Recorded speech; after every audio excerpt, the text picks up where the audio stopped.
여러분 출애굽기 9장 1절에서 12절 말씀 보겠습니다.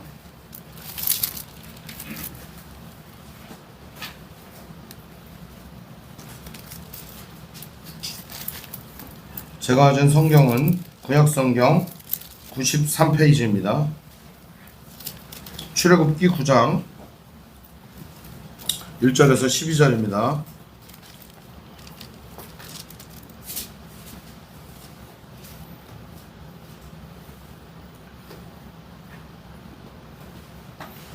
한 절씩 번갈아가며 교독하겠습니다. 여호와께서 모세에게 이르시되 바로에게 들어가서 그에게 이르라. 히브리 사람의 하나님 여호와께서 말씀하시기를 내 백성을 보내라. 그들이 나를 섬길 것이니라. 네가 만일 그에게 보내라고 억지로 정하느냐. 여호와의 손이 들에 있는 내 가축 곧 말과 나귀와 낙타와 소와 양에게 더하리니 심한 돌림병이 있을 것이며 여호와가 이스라엘의 가축과 애굽의 가축을 구별하리니 이스라엘 자손에게 베푸는 것은 하나도 죽지 아니하리라. 여호와께서 기한을 정하여 이르시되 여호와가 내일 이 땅에서 이 일을 행하시리라 하시더니 이튿날에 여호와께서 이 일을 행하시니 애굽의 모든 가축은 죽었으나 이스라엘 자손의 가축 하나도 죽지 아니하리라. 바로가 사람을 보내어 본즉 이스라엘의 가축은 하나도 죽지 아니하였더라. 그러나 바로의 마음이 완강하여 백성을 보내지 아니하니라. 여호와께서 모세와 아론에게 이르시되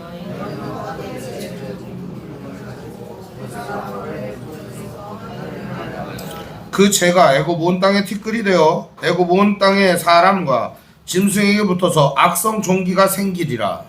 그들이 그들의 죄를 가지고 받아서 모세가 하나님의 사람과 짐승과 악성 종기가 생기고 요술사들도 악성 종기로 말미암아 모세 앞에 서지 못하니 악성 종기가 요술사들로부터 애굽 모든 사람에게 생겼음이라. 그러나 여호와께서 바로의 마음에 완악하셨으므로 그들의 말을 듣지 아니하였으니 여호와께서 모세에게 말씀하셨다. 아멘. 오늘 말씀의 제목은 나를 섬길 것이니라 라는 제목으로 말씀의 은혜를 나누겠습니다. 나를 섬길 것이니라. 오늘 말씀 1절의 말씀을 가지고 제목을 만들어 보았습니다. 여러분은 하나님을 섬긴다고 다들 생각하실 것입니다. 섬기는 것은 무엇일까요, 여러분? 하나님 섬기는 건 어떻게 하면 잘 섬기는 것일까? 이걸 한번 고민해 보았습니다. 어떻게 하면 하나님을 잘 섬길 수 있을까? 아마 저뿐만 아니라 여러분들도 같이 고민하는 바일 것입니다.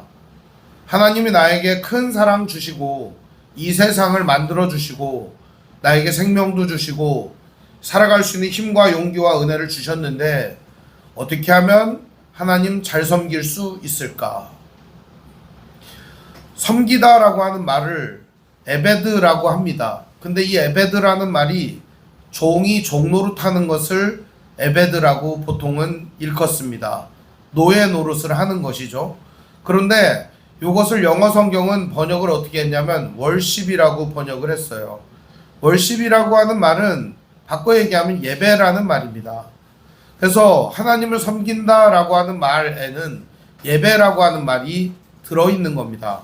그러니까 예배, 하나님 섬김 무슨 차이가 있을까? 섬긴다라고 했을 때 대부분은 무언가를 드리거나 무언가를 해야만 한다는 생각을 하게 됩니다. 실제로 여러분 하나님께 부족한 게 있을까요? 혹은 하나님이 부족한 능력이 있을까요? 뭐 못하는 게 있을까요? 혹은 갖지 못하는 게 있을까요? 혹은 아니면은 하나님께서 이걸 좀 하려고 하는데 애를 쓰는데 좀 잘 안 되는 일이 있을까요? 그런 게 있으면 우리가 해드리면 참 좋지 않겠습니까? 그런데 실제로 우리가 진짜 하나님을 섬긴다라고 말할 때 가장 중요한 부분은 예배입니다.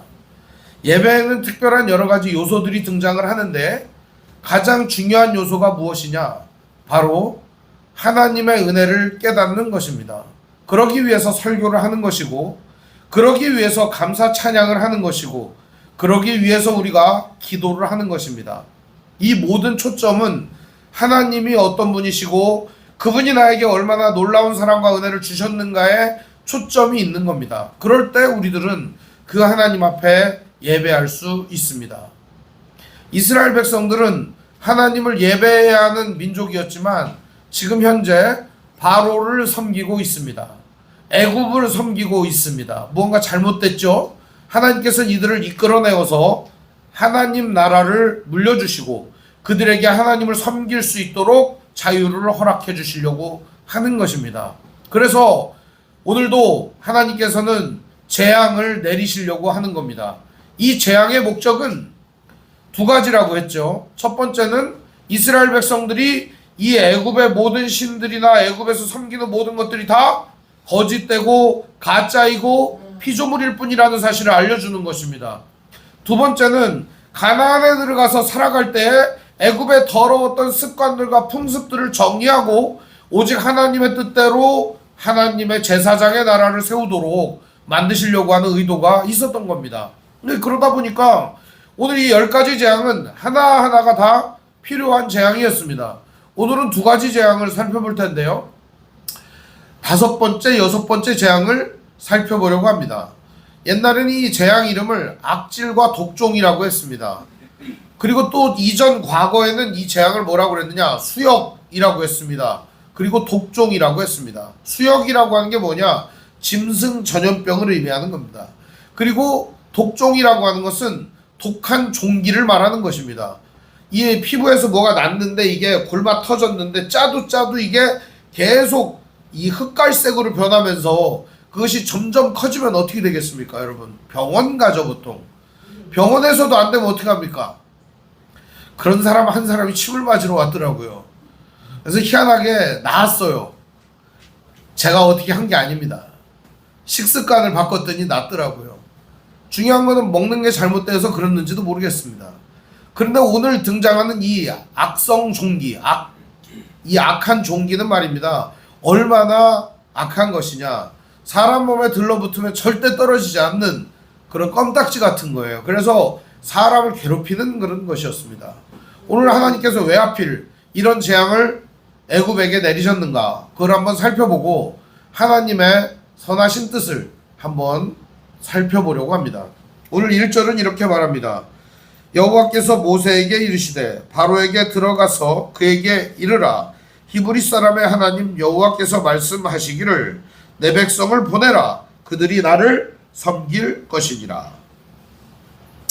하나님은 이들을 진짜 제사장의 나라로 세우시고 하나님께 예배하는 민족으로 세우시려고 하는데 바로와 애굽이 방해를 하고 있는 거 아니겠습니까? 정확히 말하면 가장 독재를 하는 이 왕 바로가 통치자로서 무능함을 드러내고 있는 거 아니겠습니까? 보냈으면 끝날 거를 갖다가 보내지 않고 계속 움켜쥐고 자기의 악한 그 면모를 계속 악하게 자 이렇게 둘러싸고 있는 거 아니겠습니까?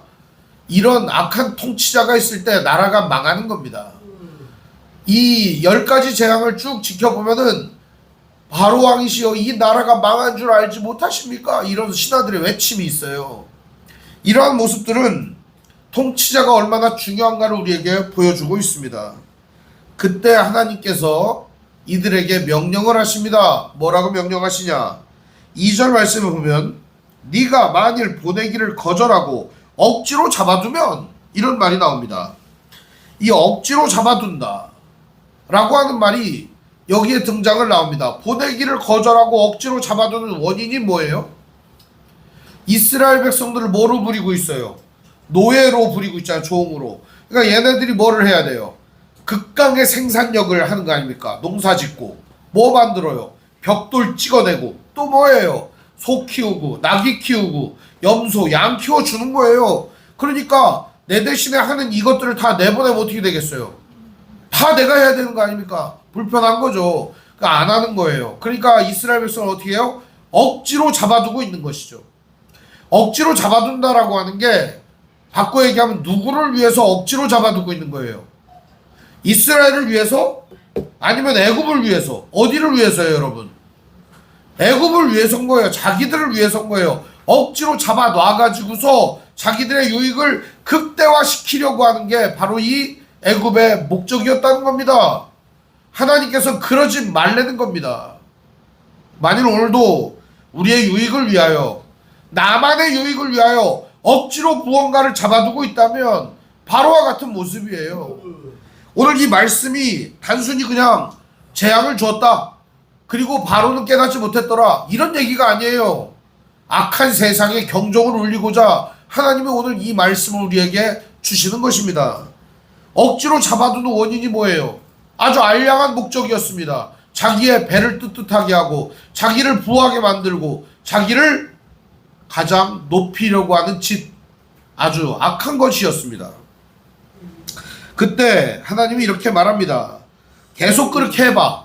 그러면서 3절에 이렇게 말합니다. 함께 읽어볼까요? 시작. 여호와의 손이 들에 있는 내 가축 곧 말과 나귀와 낙타와 소와 양에게 더하리니 심한 돌림병이 있을 것이며, 여기 돌림병이라고 하는 말이 등장을 합니다. 이게 역병이죠. 가축 전염병이에요. 그러니까 가축들에게 병이 생긴다 이겁니다.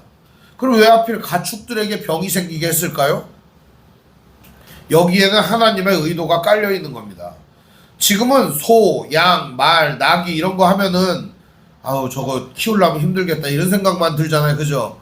그때는 그게 다 뭐냐? 돈이에요. 돈. 그러니까 소도 돈이고 낙타도 돈이고 나귀나 양도 돈이에요. 양 같은 거 한번 생각해보세요. 털 깎아갖고서 팔면 어떻게 돼요? 그게 다 옷 만드는 거잖아요. 그게 다 이불 만드는 거고. 그러니까 이 양털 자체가 돈이에요. 양털이 길어지면 어떻게 해요? 그 털 깎으면 돈 되는 거예요. 그게 다.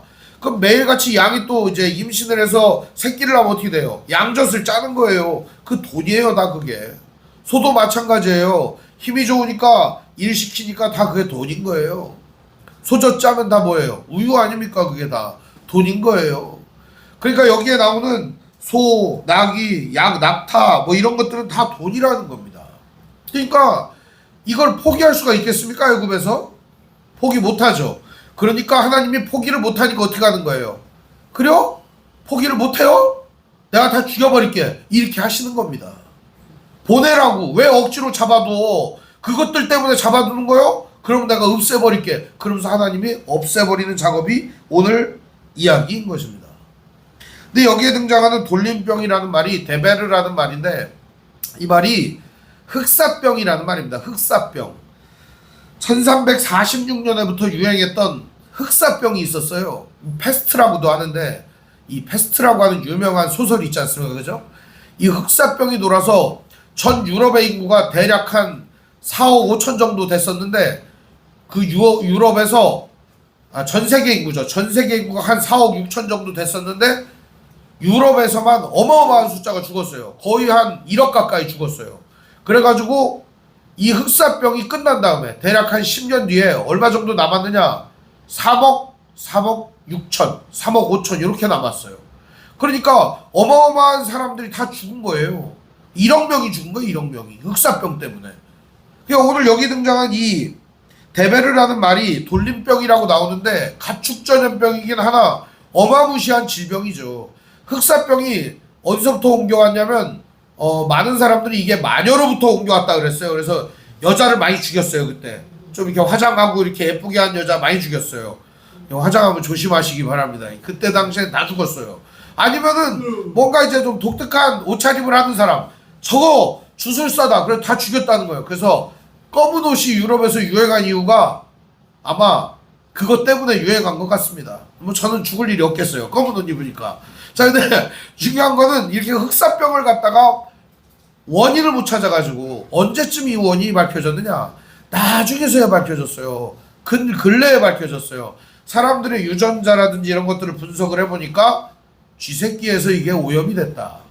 그것도 어느 쥐냐? 서양쥐가 아니에요. 동양에서 건너간 쥐가 오염을 시켰다는 겁니다. 그리고 이게 사람에게 옮아서 사람이 많이 죽었다는 거죠. 그럼 이런 일이 어떻게 일어나느냐? 옛날에는 서양하고 동양하고 배 타고 다니기가 어려웠어요. 그러다 보니까 길게 가야 돼요. 뭐 가려면 한 몇 달 걸려요. 근데 여러분 어때요? 요즘은 비행기로 하루만 가잖아요. 그러니까 코로나가 전 세계에 확산되는데 비행기가 큰 몫을 한 것이죠. 옛날에도 마찬가지예요. 패스트가 유행할 때도 대항해 시대가 열리면서 배들이 동양이고 서양이고 막 왔다 갔다 하니까 기간이 단축되는 거 아닙니까? 그러면서 이 전염병이 유행하게 되는 것이죠. 우리의 생활이 편리하게 되고 빠르게 되는 게 다 좋은 건 아니에요. 병도 빨리 퍼지는 거예요. 그리고 우리가 생활하면서 이것들은 너무나도 편리해 라고 생각했던 게 오늘 우리에게 해가 될 수도 있다는 겁니다. 근데 이 역병 때문에 얼마나 많이 죽느냐, 1억 명의 사람이 죽었지만 실제적으로 사람만 죽은 게 아니에요. 가축과 짐승이 죽은 건 이루 말할 수도 없어요. 왜 카운팅을 못하느냐? 사람이 너무 많이 죽었으니까 사람 숫자 세기도 바빠요. 짐승 죽은 거는 끼지도 못해요. 그런데 오늘 하나님께서 이 전염병으로 애굽을 치시겠다고 말씀하시는 것이죠. 그래서 하나님께서는 모세에게 명령을 내리시는 겁니다. 그러면서 이렇게 말합니다. 4절에 여호와께서 이스라엘의 가축과 애굽의 가축을 구별하리니 이스라엘 자손에게 속한 것은 하나도 죽지 아니하리라 하셨다 하라 하시고 여호와께서 기한을 정하여 이르시되 여호와가 내일 이 땅에서 이 일을 행하리라 하시더니 애굽과 이스라엘을 여전히 하나님 구별하십니다. 이유가 뭐죠? 누가 고통당했습니까? 이스라엘 백성이 고통당했잖아요. 그러니까 이 가축과 이 짐승들 때문에 이스라엘이 고통을 당했기 때문에 이들에게는 이 고통을 안겨주지 않겠다. 대신에 누구에게? 이스라엘을 압제하고 이들을 핍박했던, 이들을 노예로 부렸던 이들에게 이 모든 재앙을 내리시겠다고 말씀하시는 겁니다. 하나님이 기한을 정했어요. 내일 하겠다. 사람들은 그럴 수 있어요. 이게 이렇게 될 거야 그랬는데 기한을 안 정하면 이거 하나님이 한 게 아니라 우연이 된 거야, 이렇게 생각할 수도 있어요. 그래서 하나님께서는 기한을 정해가지고 확실하게 이 일을 진행하게 했던 것입니다. 하나님께서 근데 이 일을 하신 이유는 또 다른 이유가 하나가 있었는데, 이 애굽에서 섬기던 신 중에 대표적인 신이 또 하나가 있는데 그게 뭐냐? 아피스라고 하는 신이에요. 근데 이 아피스라고 하는 신은 소예요. 소. 모양이 딱 소예요. 그냥 이렇게 소뿔 달렸고 이렇게 소 대가리를 딱 형상화한 신이에요. 그리고 창을 잡고 있고 딱 그런 신이에요. 소가 있지 않습니까? 아주 전쟁할 때 잘 버틸 것 같으니까 전쟁의 신이라고 불리우기도 하고, 이 아피스라고 하는 신은 풍요로움을 상징합니다. 농산물. 그리고 이제 소가 상징하는 게 뭡니까? 힘 아닙니까? 힘. 그래서 이스라엘 백성들이 광야로 나갔을 때 제일 처음 만들었던 신이 뭐예요? 금송아지 만드는 거야. 금송아지. 그래서 그 아피스 신을 모형을 본따 가지고 만들어 놓은 거예요. 아마 금이 더 많이 있었으면 뭐 만들었을까요? 황소 만들었을 거예요. 금이 적었어요. 거둔 금이. 그러니까 뭘 만들었어요? 송아지 만드는 거예요. 결국에 애굽에서 하던 못된 짓거리 나와서도 하는 거예요. 오늘 그거 하지 말라고 하나님께서는 이 가축들에게 전염병을 주는 거예요. 이것들은 신이 아니라 뭐다? 가축일 뿐이다. 그거 보여주는 거죠. 과연 어떻게 될까요? 우리 6절을 같이 읽어볼까요? 6절 7절 함께 읽습니다. 시작. 이튿날에 여호와께서 이 일을 행하시니 애굽의 모든 가축은 죽었으나 이스라엘 자손의 가축은 하나도 죽지 아니한지라. 바로가 사람을 보내어 본즉 이스라엘의 가축은 하나도 죽지 아니하였더라. 그러나 바로의 마음이 완강하여 백성을 보내지 아니하였더라. 바로는 더 완강해집니다. 완악해집니다.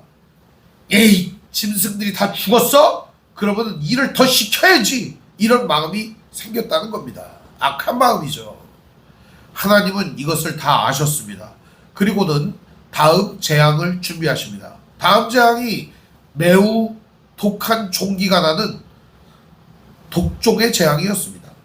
보시면 8절에 여호와께서 모세와 아론에게 이르시되 너희는 화덕에 재 두 움큼을 가지고 모세가 바로의 목전에서 하늘을 향하여 날리라.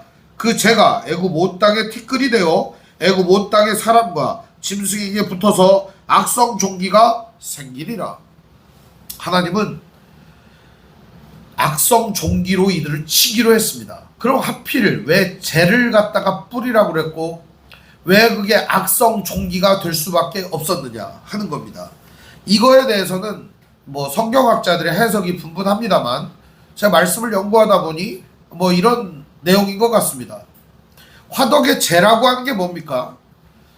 이 화덕의 재라고 하는 것은요, 풍요로움을 상징했습니다. 그래서 이 재가 많이 쌓여 있잖아요. 재가. 그러면 여기에서 지금 뭘 하고 있다는 거예요? 불을 많이 뗐다는 얘기 아닙니까? 그러니까 불을 많이 뗐다는 것은 풍요로움과 부요함을 상징하는 겁니다. 불을 떼서 뭘 만들었어요? 쇠를 단련했거나 아니면 여기서 뭐를 찍어요? 벽돌을 구웠거나 그랬기 때문이죠. 그래서 신명기 4장 20절에 보면 이런 말씀이 있어요. 여호와께서 너희를 택하시고 쇠풀무풀 곧 애굽에서 인도하여 내시려니와. 그러니까 쇠풀무풀 같은 애굽에서 인도해냈다. 이스라엘 백성들을 화덕 앞에서 벽돌도 굽고 쇠도 단련하고 그렇게 하고 재련소를 만들었던 거죠. 애굽에 맞는 연장을 만들고 도구를 만드는 그런 일들을 했던 거예요. 그러니까 노예로서 완벽했던 거죠. 얘네들을 보낼 수가 있겠어요. 그러니까 이 화덕은 이스라엘에게서 무엇입니까? 고통과 고난의 세월을 상징하는 것이었습니다. 반면 애굽에게 이 화덕은 뭘까요? 풍요로움과 부요함과 강력한 성벽, 벽돌, 강력한 무기, 강력한 농기구, 편리한 생활의 도구를 의미하는 거예요. 그러니까 화덕을 볼 때 이스라엘은 그 화덕을 보면서 뭘 보는 겁니까? 고통스럽고 괴롭고 아픈 것을 보는 거예요. 그러나 애굽 사람들이 이 화덕을 볼 때 뭘 보는 거예요? 우리에게 풍요로움을 안겨주고 우리의 편안함을 준 그 화덕이다. 이렇게 보는 겁니다. 요즘 이제 역사학자들 사이에 이런 의견이 있습니다. 일제시대를 어떻게 보느냐. 일제시대에 5만 가지 혜택을 받던 친일파들은 일제시대를 바라보며 우리를 부요하고 풍요롭게 해준 아주 좋은 시대였다. 왕정을 끝내고 오늘 우리에게 지위와 자기를 주고 천민이고 평민이었던 우리들이 진정으로 일본에 충성만 하면 돈과 명예를 얻을 수 있는 좋은 사회였다. 이렇게 생각하는 거예요. 일본이 우리나라를 근대화시켰다. 이런 개소리도 하고요. 반면에 일제시대에 앞장서서 그들과 싸웠던 레지스탕스 운동을 전개했던 독립운동가의 우선은 어떻겠습니까? 이걸 바라보면서 그때 우리가 얼마나 피 튀기며 싸웠던가. 지금의 대한민국은 그때 우리의 조상들이 피 튀기며 싸웠던 결과물이 아닌가. 이 나라를 우리가 힘을 써 지켜내자. 이런 마음이 들지 않겠습니까? 바라보는 시선은 다른 거예요. 애굽도 그랬다는 거예요. 이 화덕을 바라보는 시선이 그랬다는 겁니다. 하나님께서는 그 풍요로움과 부요함을 상징하는 화덕의 재를 두 금을 움켜쥐고 하늘을 향해서 날리라고 말합니다. 하늘을 향해서 이 재가 날아갈 때 이들의 고통도 날아가는 것이죠. 이제 더 이상 화덕에서 벽돌을 굽지 않아도 됩니다. 이제 더 이상 이 화덕에서 쇠를 재련하지 않아도 됩니다. 누군가를 위하여 뼈 빠지게 아침부터 저녁까지 일하지 않아도 됩니다. 이스라엘 백성에겐 이것이 해방이고 애굽 사람들에겐 이것이 고통이고 재앙이었던 것이죠. 이 10가지 재앙은 이스라엘 백성들을 해방시키고 그들에게 진정한 자유를 선물로 주시며 애굽의 헛된 우상에서 벗어나게 하시는 하나님의 놀라운 계획이었던 겁니다. 그러면서 이 일을 하게 하시죠. 실제로 그 일이 벌어집니다. 10절에 보면 그들이 화덕의 재를 가지고 바로 앞에 서서 모세가 하늘을 향하여 날리니 사람과 짐승에게 붙어 악성 종기가 생기고. 기가 막히지 않습니까? 악성 종기가 생겨버렸다는 겁니다. 저는 이 말씀을 보면서 참 은혜가 넘칩니다. 왜 은혜가 넘치냐? 악성 종기라고 하는 게 뭐예요? 붙으면은 안 낫는 거예요. 이 병이 아주 끙끙거리다 죽는 거예요. 실제로 이 악성 종기가 생기면 누구도 견딜 수가 없어요. 쇠파리가 물고 모기가 무는 거하고는 차원이 다른 문제예요. 악성 종기는 썩는 거예요. 살이 그냥. 그래서 죽어버리는 거죠. 악성 종기는 결국 짐승에게 붙었던 전염병하고 거의 같은 얘기를 하고 있는 것이죠. 이 재라고 하는 말이 성경에 보면은 들러붙는다는 뜻이 있어요. 재가 이렇게 싹 내려앉지 않습니까? 그럼 여기저기 들러붙지 않습니까? 그 재, 그것을 하늘에 날리자 어떤 일이 벌어져요? 모든 사람에게 들러붙어서 그들을 괴롭게 만드는 것이죠. 하나님께서는 이렇게 이스라엘을 구원하시고 계십니다. 사랑하는 성도 여러분, 오늘 우리가 이 땅을 바라보면서 무엇을 봅니까? 이 세상은 이 평화와 번영과 위대한 안식을 주는 화덕이야, 이렇게 바라보십니까? 아니면 오늘날 우리들에게 고통과 수고와 어려움을 안겨주는 것으로 보이십니까? 오늘 우리는 이 세상을 바라보는 눈을 가져야 합니다. 하나님의 눈으로 이 세상을 바라볼 수 있어야 합니다. 만일 이것이 누군가에게 고통을 주는 화덕이라면 우리는 그 죄를 날려 다른 사람들을 평안하고 다시금 그 고통에서 신음하지 않도록 풀어주는 일을 해야 합니다.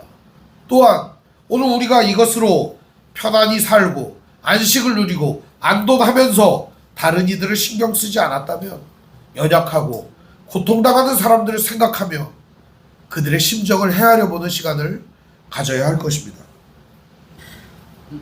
오늘 말씀은 단순히 이것이 아랫사람들이나 짐승들에게 국한된 게 아니라는 걸 보여줍니다. 11절 12절을 우리 같이 한번 읽어볼까요? 시작. 요술사들도 악성 종기로 말미암아 모세 앞에 서지 못하니 악성 종기가 요술사들로부터 애굽 모든 사람에게 생겼습니다. 그러나 여호와께서 바로의 마음을 완악하게 하셨으므로 그들이 그 말을 듣지 아니하였으니 여호와께서 모세에게 말씀하심과 같더라. 아멘. 아무리 애를 써도 아무리 우겨봐도 되지 않는 게 있습니다. 그게 뭐냐? 인간이 신이 되는 것입니다. 바로 자기가 아무리 신이라고 우겨도 신이 될 수는 없는 겁니다. 인간에 불과한 거예요. 나약하고 연약한 인간. 요술사들이 하나님이 하시는 기적을 처음엔 어떻게 했어요? 지팡이 던지니까 뱀 만들고 우리도 할 수 있네 이렇게 했어요. 그러자 이 재앙부터는 어떤 일이 벌어집니까? 이거는 여호와께서 치시는 것이다. 파리 재앙 때도 못했어요. 그리고 이번에 재앙 때도 어때요? 전염병 재앙에서도 안 되고, 그리고 이런 악한 종기 재앙에서도 안 되는 겁니다. 이 독종의 재앙에서도 이들은 가장 먼저 이 독종에 걸리고 말았습니다. 견딜 수 없는 고통과 어려움이 그들에게 불어닥치는 것이죠. 근데 그것이 바로와 윗선에 있는 요술사들부터 시작해서 모든 자들에게 임하게 되었다는 사실입니다. 사랑하는 성도 여러분, 오늘 우리들은 하나님의 권능을 믿어야 합니다. 이 세상에서는 많은 사람들이 하나님도 못하실 거라고 생각하고 하나님도 이 일 앞에서는 어쩔 수 없다고 생각하는 경우가 많습니다. 하나님은 그 일을 지금 이루고 계시는 것입니다. 오늘 우리가 보기에는 이 세상이 매우 더디고 변화가 안 되는 것 같고 하나님은 감추어져 계신 것 같고 하나님은 아무것도 안 하시는 것 같지만 오늘 하나님은 우리에게 말합니다. 내가 바로 이렇게 일하고 있다라고 말입니다. 오늘 하나님께서 뭐라고 말씀하시는 겁니까? 1절에 그들이 나를 섬길 것이니라. 하나님 그렇게 말씀하시는 거예요. 너희들 이제 세상 보고 거기에 화덕을 보면서 세상에 있는 그 아름다움을 보고 재물을 보면서 거기에 한눈 팔지 마라. 결국 너희들은 나를 섬길 것이다. 이 세상의 모든 자들은 나를 섬길 것이다. 하나님 말씀해 주시는 거예요. 모든 인간이 결국 예배의 대상이 되어야 되는 분은 하나님뿐입니다. 세상의 그 어떤 것도 예배의 대상, 섬김의 대상이 될 수 없음을 오늘 하나님이 이 말씀을 통해 강력하게 보여주시는 거예요. 오늘 여러분의 예배의 대상은 누굽니까? 오늘 하나님이 그걸 보여주시면서 너희들이 나를 섬길 것이다 가르쳐 주시는 거예요. 오늘 여러분 안에 우상을 오늘 시간 내려놓는 시간 되시기를 바랍니다. 진정으로 우리가 섬겨야 되는 분이 누구냐? 바로 우리를 이 악함에서, 이 죄악에서, 이 어쩔 수 없음에서 구원하시는 놀라운 하나님이라는 사실을 기억하며 오늘도 그 하나님의 은혜를 바라보며 나아가시는 믿음의 형제자매들 되시기를 주님의 이름으로 축원드립니다. 오늘 시간 우리 찬양 한장하면서 함께 기도하는 시간을 갖고자 합니다. 찬송가 365장인데요. 우리 함께 찬양하겠습니다. 마음속에 근심 있는 사람 주 예수 앞에 달래어라. 슬픈 마음 있을 때에라도 주 예수께 아뢰라. 주 예수 앞에 달래어라. 주 우리의 친구니 무엇이나 근심하지 말고 주 예수께 아뢰라. 눈물 나며 깊은 한숨 쉴 때 주 예수 앞에 달래어라. 은밀한 죄 내게 있더라도 주 예수께 아뢰라.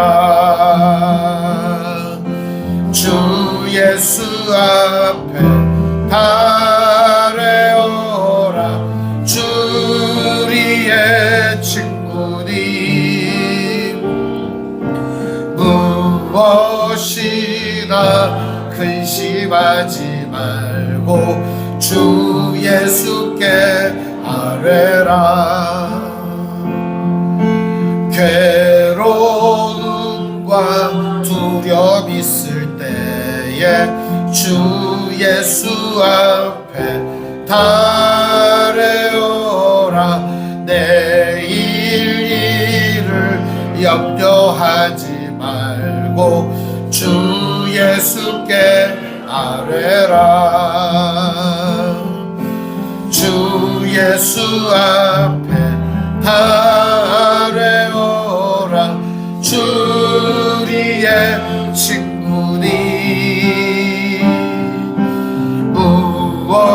무엇이나 근심하지 말고 주 예수께.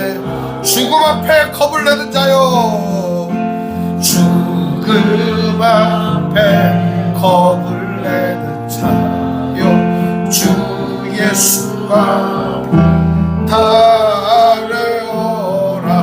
하늘 나라 바라보는 자여, 주 예수께. 죽음 앞에 겁을 내는 자여, 죽음 앞에 겁을 내는 자여, 주 예수 앞에 달래어라. 하늘 나라 바라보는 자여, 주 예수께 아뢰라. 주 예수 앞에 달래어라. 주 우리의 친구니 무엇이나 근심하지 말고 주 예수께 아뢰라. 이 시간 기도하실 때 여러분, 하나님 앞에 죽음의 문제, 두려움의 문제, 어려움의 문제, 해결되지 않은 인생의 재정의 문제, 여러가지 문제들을 안고 있는데 이 시간 주님께 부르짖으며 나아가시겠습니다. 이들이 센 풀물불 같은 애굽의 진도 아래, 고통 아래 있을 때, 부르짖었을 때 하나님이 이들을 구원해 주셨습니다.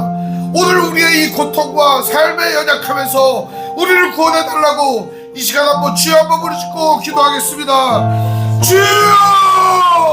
아버지 하나님, 오늘 시간도 우리의 연약함에서 우리를 구원하여 주시옵소서. 고통스럽고 괴로운 우리의 재정 상태로부터 우리를 구원하여 주시옵소서. 연약한 심령 가운데서 우리를 구원하여 주시옵소서. 아프고 어렵고 병들고 괴로운 고통으로부터 우리를 구원하여 주시옵소서. 아버지 하나님, 오늘 시간도 이 죽음의 두려움과 공포로부터 우리를 구원하여 주시옵소서. 이 세상에서 당하는 여러가지 어려운 문제로부터 우리를 구원하여 주시옵소서. 아버지 하나님, 세속에 물든 우리의 마음을 내려놓습니다. 죄악에 물든 마음을 내려놓습니다. 연약한 우리의 심령을 내려놓습니다. 오늘 시간도 주님 앞에 교만했던 마음을 내려놓습니다. 오직 주님의 뜻대로 살아가고자 결심하며 다짐하며 나아갑니다. 주님, 오늘 우리를 불쌍히 여겨 주시옵소서. 주님, 우리를 불쌍히 여겨 주시옵소서. 아버지 하나님, 우리를 불쌍히 여겨 주시옵소서. 오늘도 주님의 은혜를 구하며 나아갑니다. 이 땅에서 오직 주님만이 우리의 유일한 해결이고 주님만이 유일한 우리의 소망임을 이 시간 고백하오니 아버지 하나님, 오늘 우리를 구원하여 주옵소서. 슬픈 게 있더라도 주 예수께 아뢰라. 주 예수 앞에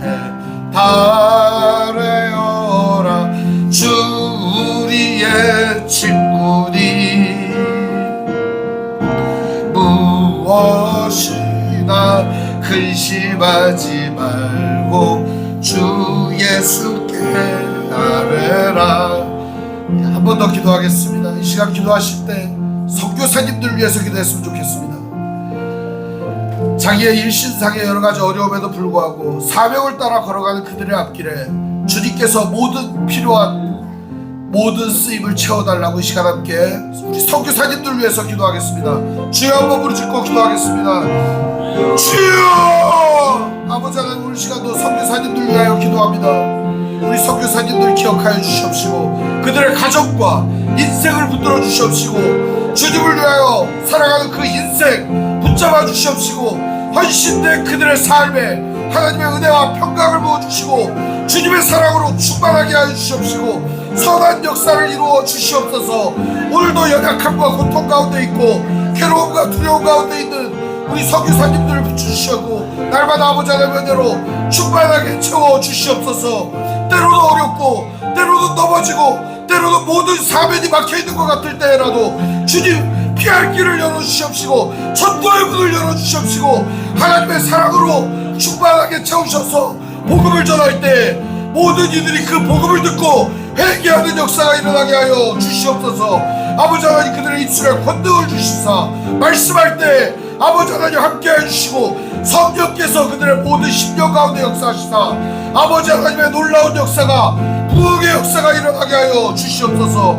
아버지 하나님, 선교사님들의 모든 삶의 어려움과 피로를 채우시고 그들의 삶에 충만한 은혜를 더하시어 오늘도 이 어려운 시대를 잘 이겨낼 수 있도록 인도하여 주시옵시고 충만한 사랑으로 붙들어 주시옵소서. 아버지 하나님, 은혜를 더하여 주옵시고 이 선교사님들에게 용기와 소망을 허락하여 주옵소서. 주님 역사에 주시옵소서. 주님 함께 주시옵소서.